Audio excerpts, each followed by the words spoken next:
Jessica Beazley has spent 9 years fighting for her son Nathan. But after she was finally vindicated, her anger persists. "My son died in their hands. My son died and he shouldn't have," she said. Watch the video above. Damning allegations against Mackay Base Hospital. For more health and well-being related news and videos, check out Health and Wellbeing. The Queensland woman was one of 3 moms found to have lost their babies after receiving inadequate care at Mackay Base Hospital, a report has found. While pregnant with Nathan as a 20-year-old in 2013, she knew things weren't right. "Multiple times I raised concerns," Beazley said. "I was speaking for him because he was shouting out to me. Over several weeks, I was sent home. I was told that some larger women have big babies, and some have small babies. That was the response when I said, 'Why is my baby not growing? The measurements aren't increasing. They haven't for weeks now.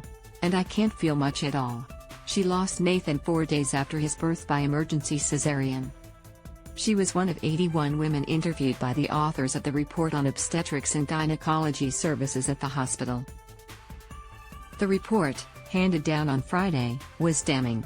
It found women were disrespected, neglected, left in pain, or discharged back to GPs with incomplete resolution of their problems and no adequate follow-up. The report said 26 cases fell below expected medical standards, resulting in personal injury or harm. It also found care was often not evidence-based, women were triaged incorrectly, and management of women carrying twins or with gestational diabetes were outside recommended guidelines for care. Unprofessional behaviors. The investigation identified system-level failures that enabled poor practice and unprofessional behaviors to flourish, the authors wrote. "We were brought to tears on many occasions as we sat and listened to how the care the women received has impacted them long after leaving the hospital. Their stories will stay with us long after we finish this investigation." Beazley held a sign reading, "Here for Nathan," outside the hospital as Queensland Health Minister Yvette D'Ath released the report at a press conference on Friday. A group of victims watched the press conference on their phones outside after not being allowed in. D'Ath agreed to meet with them after.